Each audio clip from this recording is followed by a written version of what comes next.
Music Theory Day 1. Welcome to your very first music theory course. So, what you see on the whiteboard is exactly what you need for the very first day, and it's very, very easy. I'm going to make this as easily digestible as possible, okay? And I promise you, you will be fine. Music is based off of the alphabet that we know that we grew up with, as in A through Z, okay?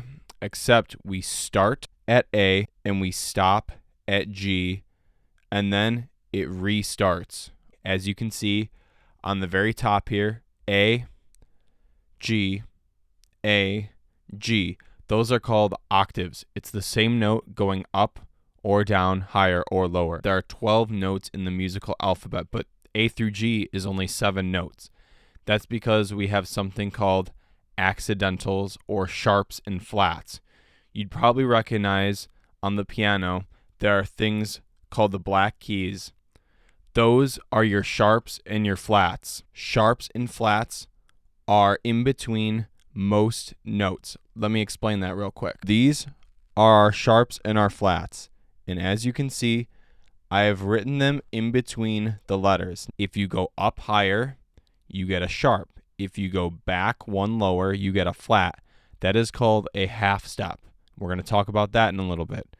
But if you're still with me, check this out. If I'm on the note A and I go up one half step or up one key to the next black key, that would mean that I would be on the note A sharp. If I were to go on the note D and I would go back one half step, I would be on the note D flat. So C sharp and D flat are the exact same note. The only two notes that do not have a sharp or a flat in between is B and C and E and F. That is because when you look at your piano and you see the black keys are in a group of 2 and then in a group of 3, there's a little space here between E and F and then of B and C where there is no black key. That is exactly what this means.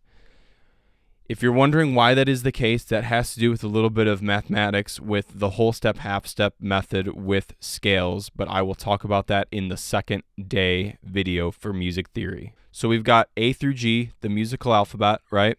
We've got our whole steps and half steps, which is in between all notes except for B and C and E and F. And we know that 12 notes is the total amount of notes. Without the sharps and the flats, we have 7, which, as I said, was A through G, and then it resets.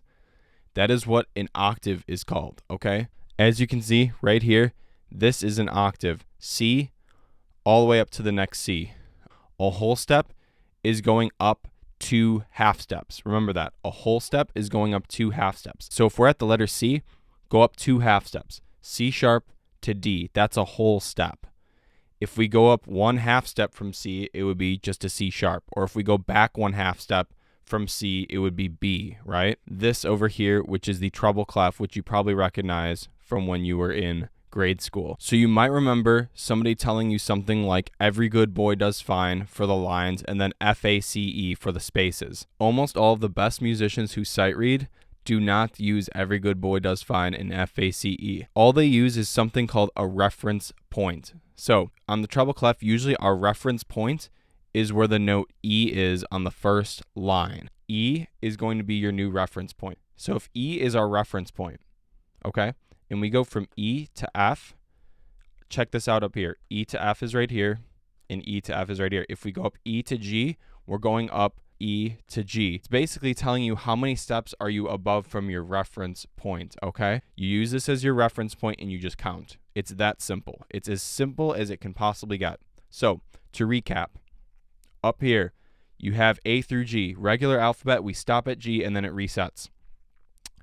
B and C and E and F are together. They do not have a sharp or a flat in between. If you go forward a half step, which a half step is up 1 key, so C to C sharp, D to D sharp, E to F. If you go up, you're going to have a sharp, which is this little symbol right here. Looks like a hashtag.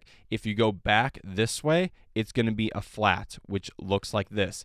So that would mean theoretically A sharp and B flat are the exact same notes, okay? On the keyboard, it tells you a whole step, would be up a key, right? Up 2 half steps. 1 half step is just up 1 key. Okay, so if we were at G, up a half step would be G sharp.